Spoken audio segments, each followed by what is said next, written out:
Hey everybody, this is Robert here with another Redneck review.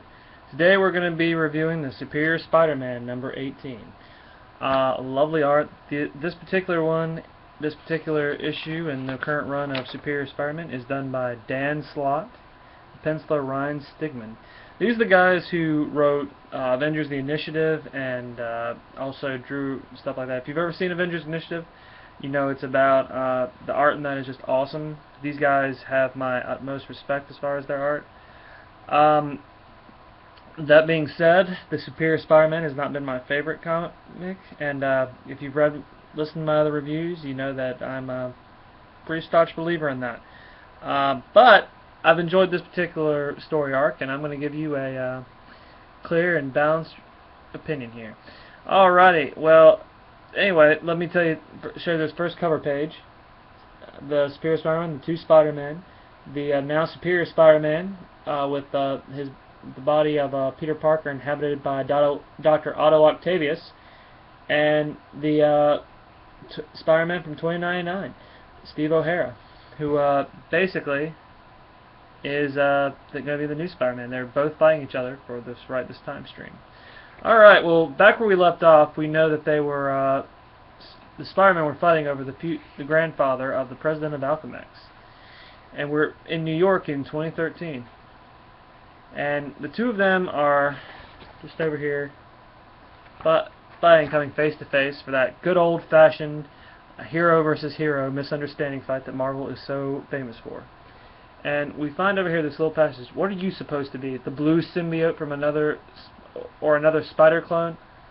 Tell me this isn't cosplay. And then the 2099 Spider-Man says, I'm Spider-Man from the future, from 2099. We've met. We had an adventure. You managed to change your costume, but I can tell from your highlight, your build, your voice, it's you, Parker. And this sends shocks to Octavius because he doesn't have. Before, when he took over Peter's body, he had access to all his memories, but he didn't access any of the memories on the future Spider-Man. He says he knows. Silence and keep back. So he just starts attacking the 2099 Spider-Man. This is what I get for wiping Parker's memories, he says. I have no idea who this interloper is other than a distraction. And it's just a shock to O'Hara, who considers Spider-Man his idol. I mean, he wanted to be just like him. That's why he has. That's why his name is Spider-Man. You know, he goes, "You really don't remember me, do you? Sorry, you must not have left a strong enough impression." So they're fighting over this, and people are getting in the mix. Mr. Stone, the grandfather of the future Alchemax president, is trying to get his family out of the way, and O'Hara, it's Tyler Stone from the future calls him. The evil president calls him and says, "Look, from Alchemax back in 2099, that woman," she said, "Mr. Stone," when she called him Tiberius, son of a, that's my father, as he was almost 90 years ago. He's the source of all that focal point of the temporal event that's erasing me from the time stream. Whatever you do, you have to keep him safe at all costs." So now the 2099 Spider-Man has to protect the father of the one man he can't stand, who has turned the city into just a corporate trap for everyone. No equality, no nothing. So this is a really sad time for the 2099 Spider-Man. I mean, it's gotta be hard. Anyway, the story switches back to Horizon Labs, where the scientists are trying to find a way to save Horizon and keep the building and the business going. The lawyer from that is trying to find a way to legally to keep it going when the mayor and the city has basically declared them a safety hazard. He goes, I'll be back within the hour, he tells them. I'm sure I can trust you all not to burn the place down till then. Aw, man, why do you have to go and say that? Because this happens a lot in this area. So they're all back at one of their little science projects. This is the time door, where we went over briefly in the last one. And it's still open. Chronotons are coming through. The thing is about this door, if it stays open, it creates an unstable event. And apparently it already has let Superior Spider-Man come in. Just the and you know they're like, okay, we can be. Well, I just have to be careful that no more Spider-Man or anybody comes through that door. So we're back to the battle between the 2099 Spider-Man and the Otto Octavius imprisoned one. And you know, 2099 Spider-Man thinks he knows all of his tricks or whatnot, but the new costume reveals the extra arms, just like the older Scarlet Spider costume that you know, puts Dr. Otto Octavius in his own sort of wheelhouse, having these extra arms and being able to fight with him. He lifts up a car, throws it at him. This is great art too, by the way.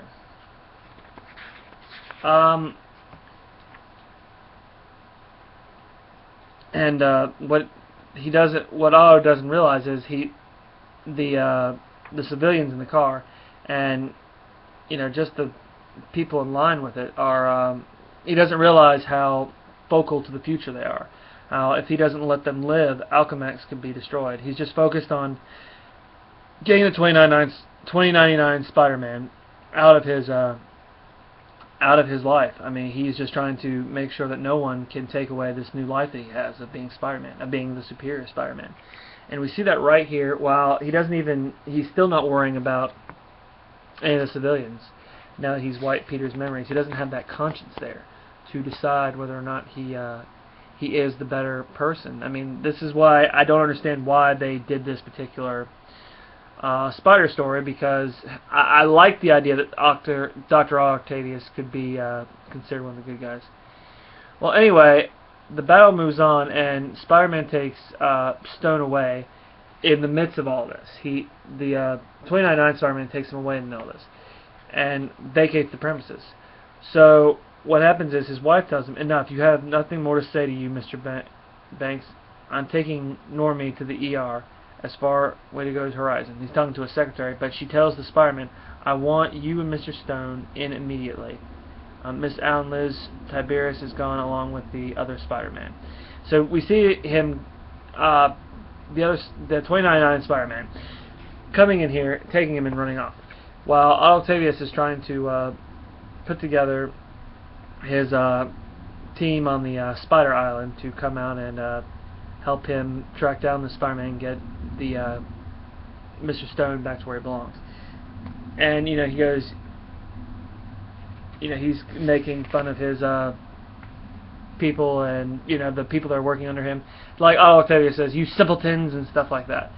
And right now he takes a break, just like the old Peter Parker did, to check on his social life. He calls Anne-Marie, "Hi honey, what can I do for you?" "Hey Slick, actually I was calling to see if I could do anything for you." "What?" "I'm done with my work for class tomorrow, so I thought maybe I could come over and help you with your thesis." I think it's really cool that in this particular thing, it's Otto Octavius, one of the biggest villains in Spider-Man, is feeling the same sort of social problems that Peter Parker felt. That he couldn't be there for this person. He couldn't juggle his life and his superhero business all in the same one. Well, anyway, it just comes down to that and how crazy the life is. I just thought it was cool to point out that, hey, even the villains couldn't keep this up as well as Peter Parker did. Alright, well, the story continues on, and we see this wonderful old recycle picture of the 2099 Spider-Man taking Eli Stone around the side. He tells him, quit squirming, Stone, I have to think." And the president of Alchemax, the other Stone, calls him, "Spider-Man, can you hear me? Whatever you're doing back there in 2013, it's working. My personal timeline, my very existence is stabilizing. All I did was put some distance between your ancestor and this era's Spider-Man." And apparently that was enough to keep him there. "I have to decompile this, to keep this man, my grandfather, safe. And everything in my time goes back to the way it was. A world with me, with Tyler Stone and Alchemax, an all-powerful evil megacorp. How could I let that happen when I have the power right now to stop it, even if it meant my own?" So we see Stone over here coming in here. What he said? What he tells him? "Wait, you said ancestor. Are you a time traveler? And have you gone out of your way to protect me? I'm going to go on to do something big, won't I? Or my kids, or my grandkids. You're going to grow up to be somebody important, won't they? Zip it, or I swear, Spider-Man tells him, no more threats, future man. I've worked it out. In this equation, you may be the spider, but I'm the butterfly. It's this awesome little line where he, makes a great comparison to the butterfly effect. You're not going to step on me. Just the opposite here. Let's put my theory to the test. And he tells him, he jumps off the bridge and he knows that Spider-Man has to catch him. And you can hear on the intercom one of them goes back saying, "Save him!" And Spider-Man obviously has to save him. But now he goes, "I knew it. Thanks for protecting, perfectly proving my point." He goes, "You crazy lunatic. I've had enough of you." So he webs his mouth shut and puts him on the side. He goes, "What are you doing? Unhand him! That man's a stone. You downtown piece of trash." He's really putting him. And there's this awesome picture of him set up right here. See it? It's going the wrong way, but it's an awesome picture right here. Alrighty. Well, basically, that allows them to stay. It stabilizes the time field in their area. But what's going on here? Horizon is working with the time stuff and going through their inventions and what they can do and what they can't do. And he's going back in time to where they discovered the Michael Morbius stuff. It's part of an older plot line. I really don't have enough time left in this video to go back over it. But anyway, Horizon has done some good things, and they've kept a couple secrets too. Well, the time door, they found out, is also having a negative effect. The longer it's been staying open, the more damage it's been doing. And Peter Parker and all of the Horizon staff are called back in after they have all of this extra problems with the other Spider-Man and stuff like that. They also have to go and fix a time problem. Well, both Spider-Men converge on this new time door, and the rest of the Horizon staff feel a little betrayed that they didn't know what was going on with the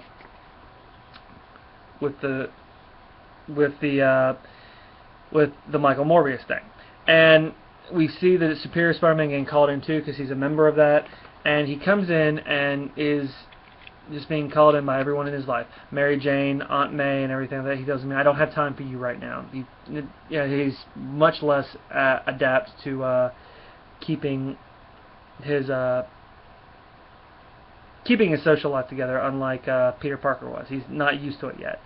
And eventually everyone comes over here, including the new 2099 Spider-Man, who is called here because he notices this time problem.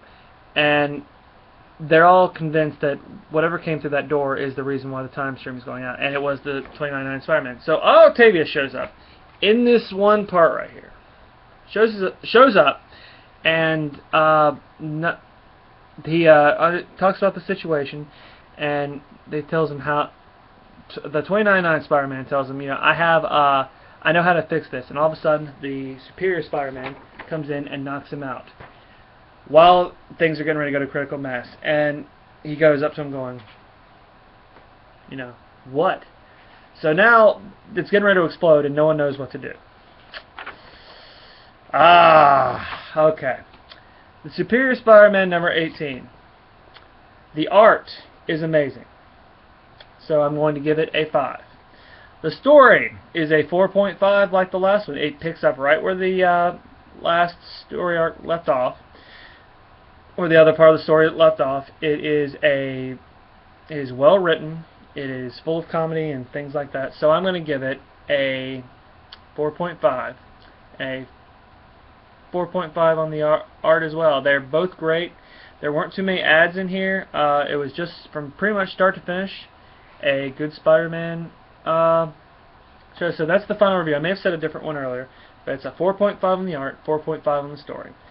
So that's it, guys. That's your Redneck review for the Superior Spider-Man number 18. The only reason that keeps it from being a perfect score is it's a $3.99 book.